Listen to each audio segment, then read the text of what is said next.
Demonstrasi kontekstual modul 2.3 Coaching untuk Supervisi Akademik oleh Inyoman Radiasa, calon guru penggerak Angkatan 9 Kabupaten Gianyar. Adapun anggota tim yang terlibat dalam praktek ini diantaranya adalah Iwayan Yastika selaku Coach, Inyoman Radiasa selaku Supervisor, Ikadek Nusa Wijaya Putra sebagai Coach. Adapun tujuan pembelajarannya adalah calon guru penggerak dapat melakukan praktik coaching dengan calon guru penggerak lain untuk membantu mengembangkan area kompetensi coaching pada konteks pembelajaran atau keseharian calon guru penggerak. Berikut adalah video dari praktek coaching tersebut. Halo Om Swastiastu, selamat malam Pak Kadek Nusa, apa kabar hari ini? Om Swastiastu Pak Nyoman, hari ini saya dalam keadaan sehat. Iya, nah katanya hari ini Pak Kadek akan mengadakan coaching, seperti itu ya? Ya Pak Nyoman, saya janji hari ini akan mengadakan coaching dengan Pak Wayan Yastike. Nah, begini Pak Kadek, nah pada saat pelaksanaan coaching, saya akan menjadi pengamat pelaksana coaching dari Pak Kadek bersama Pak Wayan. Nah, di sini ada beberapa hal yang saya sampaikan dan saya tanyakan sebelumnya. Pertama, saya akan memberitahu rubrik penilaian. Saya akan mengamati proses coachingnya apakah sudah sesuai dengan alur Tirta. Nah, terus yang kedua, apakah pertanyaan-pertanyaan yang Pak Kadek nanti sampaikan bisa menggali potensi dari coach Pak Wayan.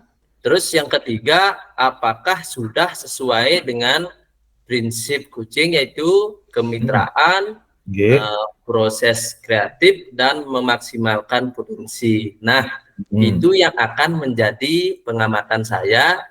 Lalu saya ada beberapa pertanyaan, apakah kompetensi inti dari pelaksanaan coaching ini. Oke, terima kasih sebelumnya Pak Nyoman. Jadi kompetensi inti dari pelaksanaan coaching ini adalah pelaksanaan penuh. Yang kedua, yaitu mendengarkan secara aktif. Coach nanti akan mengajukan pertanyaan yang berbobot sehingga bisa menggali potensi yang akan disampaikan oleh coach kita nanti. Iya, tepat sekali Pak Kadek. Nah, ada 3 kompetensi yang harus kita miliki dalam proses coaching sebagai coach. Dari ketiga hal tersebut, kompetensi mana yang paling utama yang akan Bapak kembangkan pada proses coaching nanti? Oke, Pak Nyoman. Nah, dari ketiga kompetensi ini, saya ingin mengembangkan kompetensi mendengarkan secara aktif. Nah, saya ingin tahu apa sih permasalahan dari coach saya ini, terus nanti bagaimana coach saya bisa terbuka dengan leluasa begitu terhadap permasalahan yang dihadapi. Oke Pak Kadek, jadi kompetensi yang akan Pak Kadek kembangkan nanti adalah mendengarkan secara aktif. Nah, berikutnya dalam proses coaching nanti, mana yang akan Bapak observasi secara spesifik? Yang saya akan observasi secara spesifik di sini adalah mendengarkan secara aktifnya, Pak. Baik, nah saya akan menilai Bapak pada saat proses mendengar secara aktif. Pertanyaan saya yang berikutnya, tadi Bapak mengembangkan kompetensi mendengarkan secara aktif. Apa yang bisa Bapak jadikan indikator atau tolak ukur bahwa pengembangan yang Bapak harapkan tersebut sudah tercapai atau belum?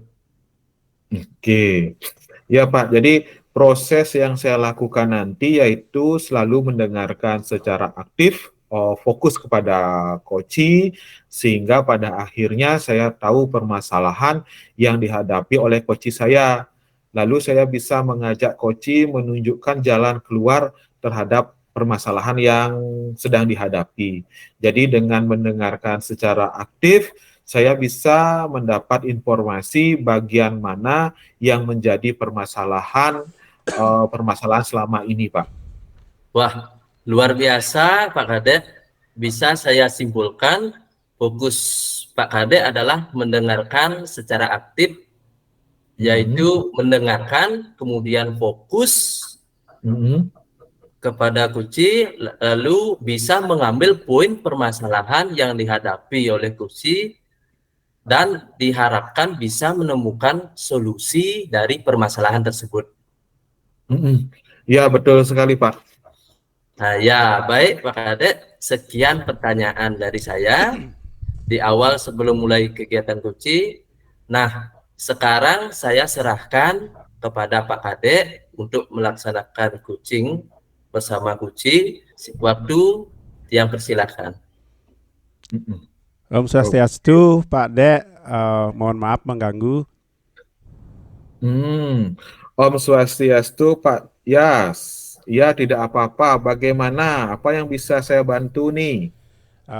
Iya Pak, apakah saya bisa minta waktunya sedikit? Saya akan bercerita tentang permasalahan yang saya hadapi ketika saya mengajar di kelas 10, Pak. Oh, tentu Pak Wayan. Silakan duduk dulu. Nah, sekarang silakan Pak Wayan bercerita. Terima kasih Pak Dek. Begini Pak Dek, 3 hari yang lalu kan Tiang mengajar di kelas 10 seperti biasanya. Nah, selama 2 jam pelajaran saya mengajar mata pelajaran PPKN, Pak. Nah, di awal-awal itu pembelajaran berjalan seperti biasa. Nah, setelah ada kegiatan akan melakukan refleksi. Nah, di sana saya membagikan link ke anak-anak. Nah, yang membuat saya terkejut, Pak, mereka mengirimkan stiker dan ternyata yang dijadikan stiker itu adalah tampang saya, Pak. Foto saya dijadikan stiker. Nah, kemudian saya berpikir itu biasa aja anak-anak remaja. Nah, dan yang membuat saya tambah kesal, Pak, video ketika saya mengajar divideokan dan videonya itu dijadikan story, Pak, berisi kata-kata yang kurang pas lah, Pak, dalam artian kita di sekolah, Pak. Gitu ya Pak Yan ya. Jadi permasalahannya adalah foto Pak Wayan dijadikan stiker oleh anak-anak dan juga video mengajarnya dijadikan story dengan kata-kata yang kurang pas. Nah, kira-kira Pak Wayan tahu nggak apa penyebabnya? Pada mungkin karena mereka ya anak-anak remaja ingin terkenal, ingin viral dan lain sebagainya, membuat sesuatu mungkin dengan awalnya untuk bercanda dan sebagainya, buat video biar viralan terkenal. Nah, tetapi Pak Adek, menurut pemikiran saya itu kurang pas kalau kita biarkan, karena nanti akan berdampak merusak citra kita sebagai guru dan paling parah itu bisa merusak citra sekolah dan begitu Pak Adek. Oh iya betul sekali Pak Yas. Untuk mendisiplinkan siswa apalagi zaman media sosial seperti saat ini memang hal yang sulit dan tentunya diperlukan usaha yang lebih ya. Kalau misalnya dituliskan dari skala 1 sampai 10, nah kira-kira saat ini tingkat kedisiplinan anak-anak kita mengikuti pembelajaran ada di skala berapa, dan Pak Yas mau mengubahnya ke angka berapa? Ini mohon izin Pak Dek yang menyampaikan kalau saya nilai 1 sampai 10 itu anak-anak kita berada di angka 3, Pak. Dan di tahun ini saya ingin mencapainya ke angka 7 lah, Pak. Oh, nah apa tidak terlalu rendah itu Pak angka yang ingin dicapai Pak Wayan? Kira-kira bisa diceritakan kenapa bisa ada di angka 3 dan kenapa memilih peningkatannya hanya di angka 7? Kenapa tidak sekalian saja mungkin 10 gitu Pak Wayan? Ini pada seperti yang Tiang sampaikan tadi, karena mereka di kelas 10, kemudian dari gejala yang mereka timbulkan itu, ya saya nilai disiplinnya sangat rendah sekali. Masa ya kita sebagai seorang guru dijadikan stiker dan lain sebagainya. Nah, kenapa Tiang target di 7, Pak Dek, atau sekitar 70% kan seperti itu. Nah, karena mereka baru mengawali juga di kelas 10, mungkin nanti di kelas 11 kita tingkatkan ke 85, di kelas 12 Oke, ke 100 lah. Nah, mudah-mudahan saya tercapai. oke. Saya juga berpikir gini, Pak Dek, kalau di kelas awal itu kita terlalu mengekang mereka biar grade-nya tinggi, bisa-bisa mereka minder atau bahkan berontak kan dengan tipikal mereka sudah remaja. Nah, Oke, oke. kemudian tapi kalau nanti seiring berkembangnya usia mereka, kemudian di kelas 11 kita tingkatkan lagi, kan di kelas 11 ada mereka training juga Pak, ada ke hotel dan lain sebagainya. Nah, biar membudaya lah disiplin mereka. Begitu Pak. Ya, luar biasa sekali Pak Yas. Memang benar apa yang telah Pak Yas sampaikan, kita memiliki target terhadap disiplin siswa kita yang mesti kita capai. Nah, kalau boleh tahu kekuatan apa yang Pak Yas miliki untuk dapat mencapai apa yang telah Pak Wayan targetkan? Ini pada saya melihat di sekolah satu teman-teman kita, rekan-rekan kita satu angkatan, kemudian banyak yang juga ya dekat-dekat lah umurnya dan ya boleh dikatakan muda dan masih sedang energinya juga pada kemudian di sekolah ada guru BK, ada kesiswaan, kemudian wali kelas juga pada mereka sering kontak dengan siswa, jadi mudah-mudahan nanti jika semuanya bergerak, saya yakin untuk menekan siswa yang kurang disiplin itu bisa terwujud pada. Oke. Baik Pak Yas. Jadi sekarang apa rencana Pak Yas untuk meningkatkan disiplin siswa kita nih dalam mengikuti pembelajaran agar dapat berjalan sesuai dengan rencana? Ini pada yang pertama kali akan saya lakukan yaitu berusaha mendisiplinkan mereka dengan mengaplikasikan disiplin positif Pak. Kemudian di setiap pembelajaran maupun ketika mereka artinya biar terus terbawa. Dan saya juga minta tolong pada selaku pimpinan juga di sekolah, nanti mohon di-share di grup sekolah kita, di grup WA kita yang umum, biar nanti semuanya bergerak, Bapak Ibu guru semuanya bergerak seperti tadi kita punya kekuatan, ada guru BK, kesiswaan, wali kelas kan kalau sudah diinfo seperti itu ya mereka juga setidaknya pasti mengikuti. Itu yang ada. Oke. Ya Pak Yas, tentu saya akan sangat mendukung apa yang Pak Yas rencanakan. Nah, sekarang apa nih komitmen Pak Yas Tika terhadap rencana yang Pak Yan rancang? Iya Pak, saya berkomitmen untuk tidak lelah mengarahkan siswa kita yang salah agar tidak terus-terusan melakukan kesalahan dan seperti itu Pak, dan juga itu adalah tugas kita semua mengarahkan mereka agar semuanya nanti berada di jalan yang benar. Kemudian jika mereka sudah salah, sudah diberikan pengertian, nanti semuanya akan ngikut. Nah, istilahnya disiplinnya mereka juga meningkat. Nah, karena di sini kita butuhkan juga pada keberlanjutan, dan yang paling mungkin untuk mewujudkan komitmen itu kompak pada biar dan jadi kebiasaan kita juga guru-gurunya kompak. Nggih, Pak Yan. Kira-kira kapan nih Pak Yastika akan mulai melakukannya? Nggih, Tiang segera akan lakukan kegiatan tersebut dari dalam upaya kita meningkatkan disiplin, tidak hanya di kelas yang kemarin saya ajarkan seperti itu. Besok saya ada mengajar juga 3 kelas, saya akan ingatkan kedisiplinan kepada anak-anak kita dalam ikuti pembelajaran maupun di luar kelas, sehingga mudah-mudahan nanti semua teman-temannya bisa mengikuti. Oke. Wah, bagus sekali Nika, Pak Yas. Saya sangat mendukung apa yang Pak Yas akan lakukan. Mudah-mudahan semua berjalan lancar dan sesuai dengan harapan ya.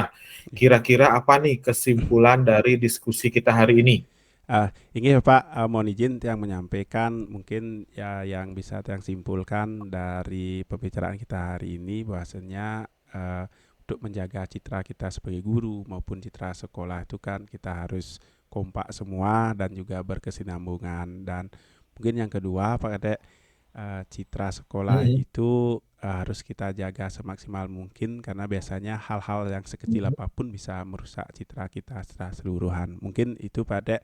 Kemudian yang ketiga, dengan kita sudah kompak bersama dan keberlanjutan, saya sangat yakin, sangat percaya suatu saat akan menjadi budaya dalam di sekolah kita untuk semua komponen baik guru, siswa maupun yang lainnya. Mungkin itu Pak Dek.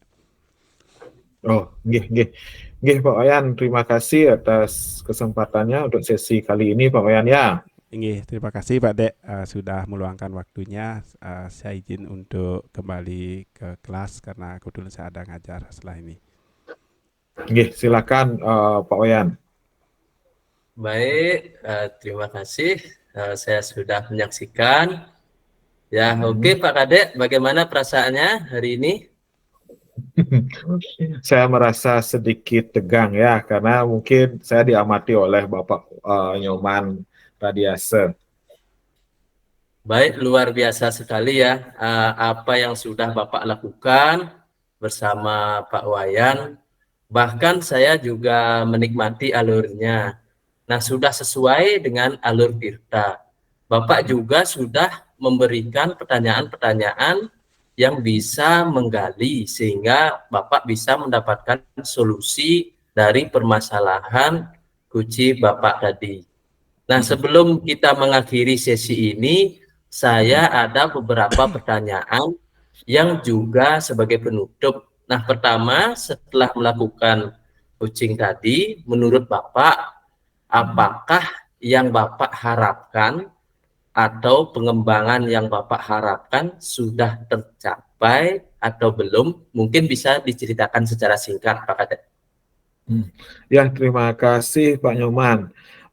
Setelah saya melakukan coaching dengan Bapak Wayan Yastike tadi, di mana kompetensi yang ingin saya kembangkan yaitu mendengarkan secara aktif.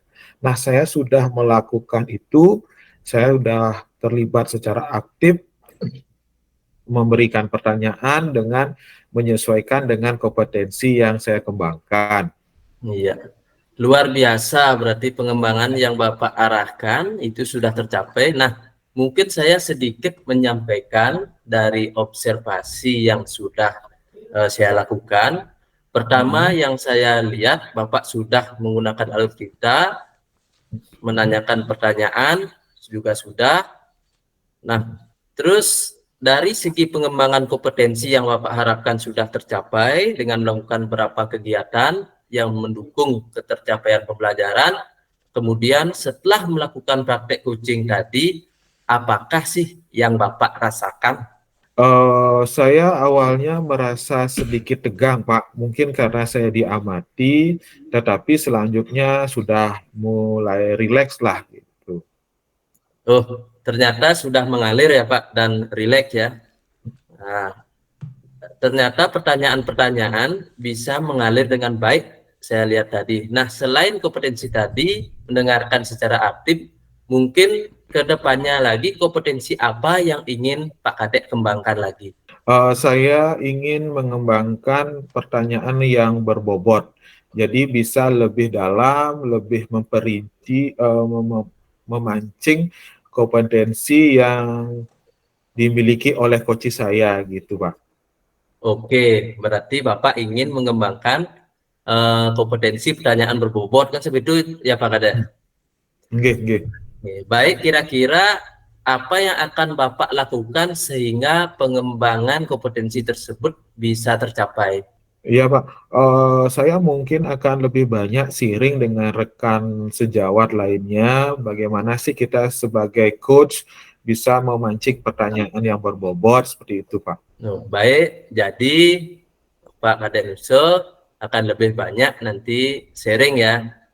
Nah, luar biasa sekali hari ini, mudah-mudahan kita akan punya kesempatan untuk ngobrol-ngobrol lagi. Sudah tidak terasa nih kita sudah ada di ujung sesi kita kali ini. Sudah melakukan sesi coaching yang juga sangat luar biasa. Terima kasih Pak Kadek Nuso. Selamat malam. Om Santi Santi Santi Om. Om Santi Santi Santi Om.